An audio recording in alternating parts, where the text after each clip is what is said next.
Welcome back. आज हम एक और इम्पॉर्टेंट टॉपिक डिस्कस करेंगे जिसमें हम पेनाडोल जो है टैबलेट या एसिटामाइनोफिन का इस्तेमाल करें या हम ब्रोफेन का इस्तेमाल करें। इनमें से कौन सी जो ड्रग है, चॉइस ऑफ ड्रग होती है, अगर आपको फीवर हो जाए या आपको हेडेक हो जाए या आपको पेन हो जाए या आपको कोई इन्फ्लेमेशन हो जाए, तो आप इनमें से पेनाडोल को प्रेफर करेंगे या आइबुप्रोफेन को प्रेफर करेंगे। समटाइम क्या होता है कि बच्चों में वायरल फीवर होने के चांसेस हो जाते हैं, समटाइम सीजनल फीवर होते हैं या थ्रोट इन्फेक्शन की वजह से जो है टॉन्सिलाइटिस हो जाए या उसको स्वेलिंग हो जाए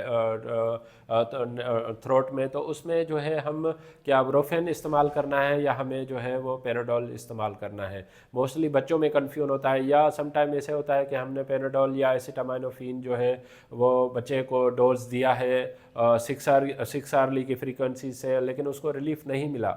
क्या हम बीच में वो डोज दे सकते हैं या हम उसकी कुछ इंटरवल के बाद जो है वो ब्रोफेन इस्तेमाल कर सकते हैं या नहीं।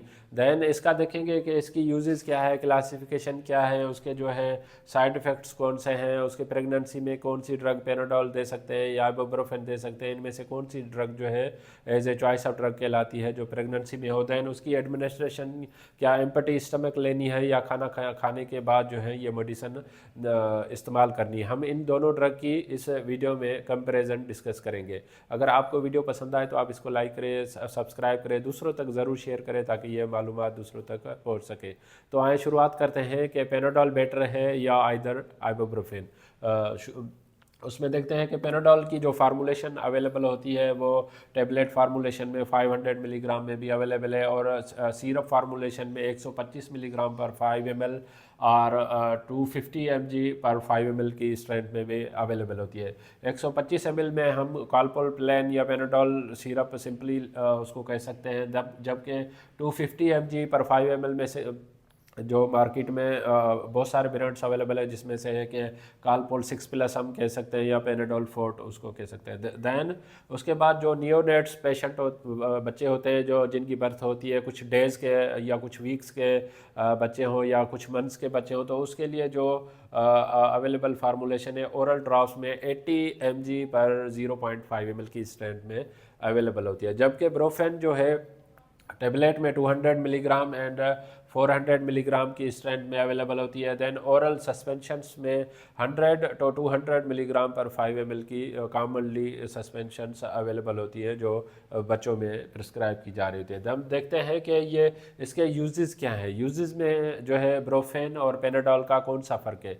अगर आपको पेन की कंप्लेन हो, आपको हेडेक हो, आपको के बॉडी पार्ट में या कोई चोट लगने की वजह से आपको पेन की कंप्लेन हो रही है, तो आप उसमें जो है पेनाडोल को प्रेफर कर सकते हैं। दैन फीवर और पेन की कंडीशन में हम पेनाडोल यूज़ करते हैं, जबकि अगर आपको फीवर भी हो, पेन भी हो, उसके साथ इन्फ्लेमेशन हो, सूजन वगैरह हो, स्वेलिंग वगैरह हो, तो उसमें जो है हम आइबुप्रोफेन को प्रेफर करते हैं, ना कि पेनाडोल को, एसिटामाइनोफिन को।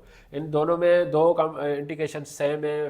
पेन फीवर हो तो आप पेनाडोल यूज़ करें। अगर उसके साथ आपको चोट लग गई है जिसमें आपके बॉडी पार्ट स्वेलिंग हो गई है या थ्रोट इन्फेक्शन की वजह से, टॉन्सिलाइटिस की वजह से सांस लेने में अगर आपको तकलीफ़ है या सूजन हो गई है, तो उसमें हम जो है इन्फ्लेमेशन की कंडीशन में हम आइबुप्रोफेन को कंसिडर करते हैं। अब इसकी क्लासिफिकेशन क्या है।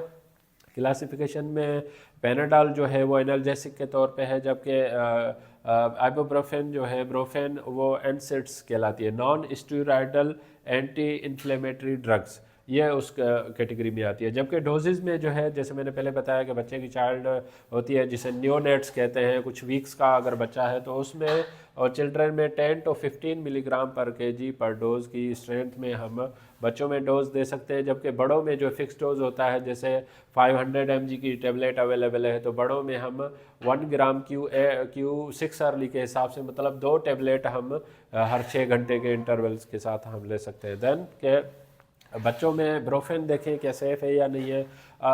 बिलो दैन 6 मंथ्स जो है ब्रोफेन जो है वो सेफ़ नहीं है, जबकि ग्रेटर दैन 6 मंथ्स के हिसाब से 5 to 10 मिलीग्राम पर केजी पर डोज के हिसाब से हम आइबुप्रोफेन दे रहे होते हैं। जबकि साइड इफ़ेक्ट्स में क्या है, कॉमनली जीआई अपसेट होने के चांसेस होते हैं, जबकि आइबुप्रोफेन में जो है गैस्ट्रिक अपसेट 3 to 9% जो है गैस्ट्रिक अपसेट होने के चांसेस होते हैं।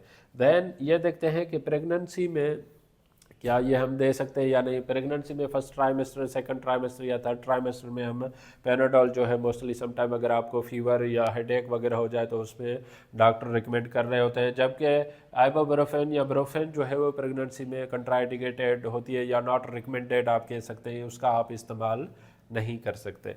अब देखते हैं कि एडमिनिस्ट्रेशन क्या है। एडमिनिस्ट्रेशन आफ्टर मील जो है आप खाना खाने के फ़ौरन बाद जो है वो आप पैनाडोल या एसिटामाइनोफिन को ले सकते हैं, टेक कर सकते हैं।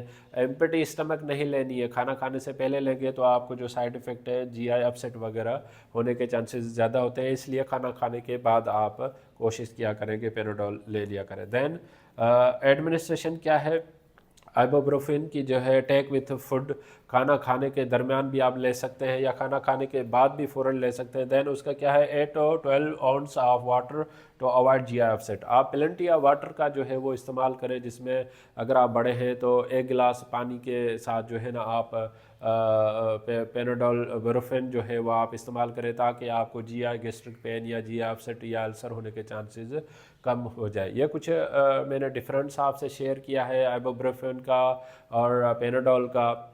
एसिटामाइनोफिन जिसे हम कहते हैं कि उसमें कौन सा माइनर और मेजर डिफरेंस है। इन्फ्लेमेशन हो जाए तो आप इसको फीवर के साथ, पेन के साथ, तो आइबुप्रोफेन हम रिकमेंड करते हैं। अगर इन्फ्लेमेशन नहीं है, सिंपल पेन है या सिंपल आपको फीवर है, तो उसमें हम पैनाडोल को रिकमेंड करते हैं। अगर 6 मंथ्स से चाइल्ड बच्चा बड़ा है तो आइबुप्रोफेन हम कंसीडर कर सकते हैं। अगर 6 मंथ से बच्चा छोटा है तो हम ब्रोफेन वगैरह रिकमेंड नहीं करते डॉक्टर। इस टॉपिक से रिलेटेड अगर आपको कोई भी कन्फ्यूजन हो तो आप मुझे कमेंट कर सकते हैं, मैं आपके कमेंट का जवाब दूंगा। अगर आपको मेरी वीडियो पसंद आई है तो आप इसको लाइक करें, दूसरों तक शेयर करें ताकि ये अवेयरनेस सब तक पहुंच सके। Thank you for watching daily drug info.